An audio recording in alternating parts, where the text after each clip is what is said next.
Start करें? आप लोग देख लिए ना? देखिए, मूल अधिकार, कौन सा अधिकार? मूल अधिकार। मूल अधिकार संविधान के भाग 3 में उल्लेख है। किसमें है? भाग 3 में इसका उल्लेख है। अनुच्छेद 12 से लेकर अनुच्छेद 35 में इसका उल्लेख है। ठीक, मतलब लगभग 27 अनुच्छेद। ठीक, अब आप कहेंगे 27 अनुच्छेद कैसे? जैसे 21 का जोड़ा गया, 16 4 16 5 ये सब मिलाकर टोटल कुल 27 अनुच्छेद हैं मूल अधिकार में। कितने अनुच्छेद हैं? 27 अनुच्छेद। अब देखिए, हम आपको एक बात बताना चाहता हूँ कि मूल अधिकार क्या है। पहले आप जान लीजिए मूल अधिकार क्या है। मूल अधिकार तो सुनते हैं, इसका मतलब क्या हुआ? क्या है मूल अधिकार, इसकी परिभाषा देखिए। मूल अधिकार वे अधिकार हैं जो व्यक्ति के जीवन में चहुमुखी विकास तथा राजनीतिक लोकतंत्र के आदर्शों को प्राप्त करने के लिए संविधान में जो अधिकार दिए जाते हैं उसे ही मूल अधिकार कहा जाता है। उसे ही मूल अधिकार कहा जाता है। जैसे मूल अधिकार 6 प्रकार के मूल अधिकार दिया गया है संविधान में। जैसे समानता का अधिकार, स्वतंत्रता का अधिकार, शोषण के विरुद्ध अधिकार, धर्म की स्वतंत्रता का अधिकार, अल्पसंख्यक एवं संतति का अधिकार, संवैधानिक उपचारों का अधिकार। ठीक, अब देखिए मूल अधिकार की विकास कि मूल अधिकार का विकास कैसे होगा, कैसे पता चला संविधान विशेषज्ञों को कि मूल अधिकार कोई चीज़, कोई नाम की चीज़ होती है कि मूल अधिकार।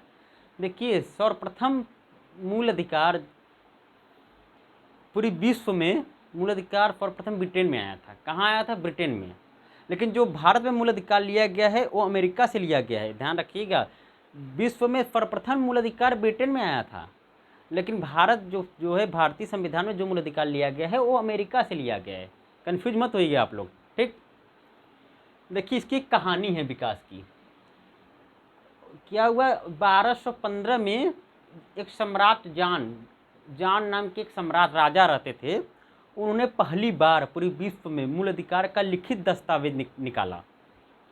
ठीक, 1215 में।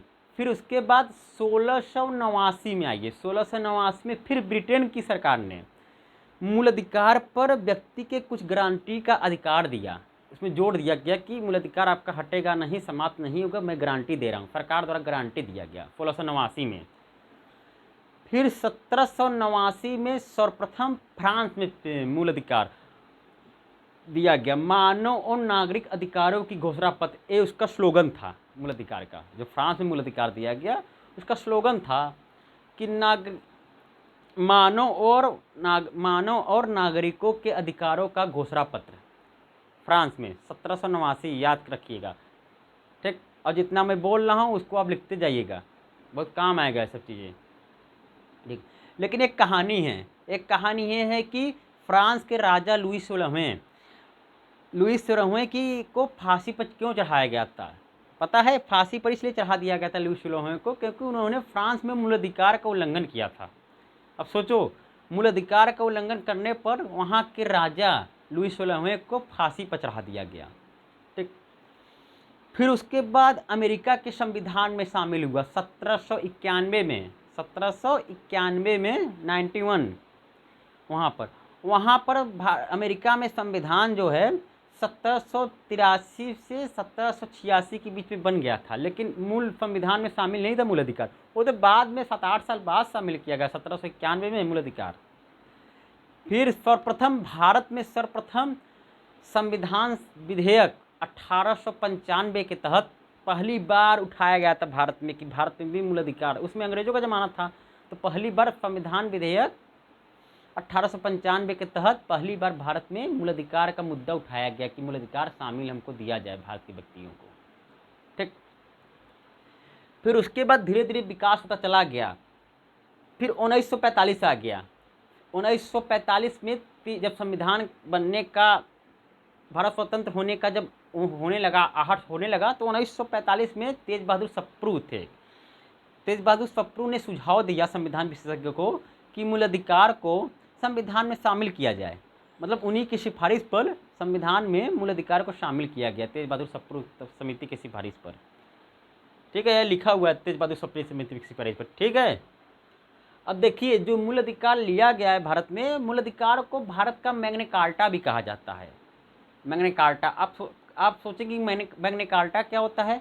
मैग्ना कार्टा वह चीज़ होता है जैसे कि 1215 में सम्राट जॉन, जो ब्रिटेन वाला भी बताएं आप लोग को, तो एक तरह से मैग्ना कार्टा ही था। सर्वप्रथम पूरे विश्व में पहली बार निकला गया था कोई मूल अधिकार, तो इसीलिए उसको कॉपी करके बता दिया गया भारत में कि यह भारत का मैग्ना कार्टा है।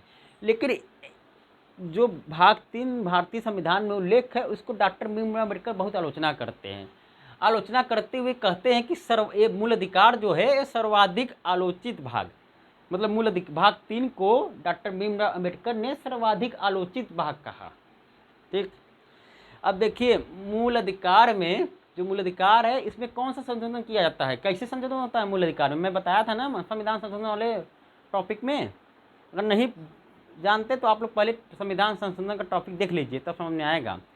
संविधान संशोधन बताए थे ना कि 3 प्रकार का होता है, साधारण बहुमत द्वारा संशोधन, विशेष बहुमत द्वारा संशोधन, प्लस तीसरा है विशेष बहुमत प्लस आधे राज्यों के प्रधान विधेयक द्वारा अनुसमर्थन से। जो मूल अधिकार में संशोधन होता है वो केवल विशेष बहुमत, विशेष संविधान संशोधन द्वारा होता है, विशेष बहुमत द्वारा संशोधन होता है। ठीक है, विशेष बहुमत द्वारा संशोधन, विशेष बहुमत द्वारा संशोधन केवल विशेष बहुमत द्वारा होगा, आप लोग ध्यान रखिएगा। ठीक, ठीक है, धन्यवाद।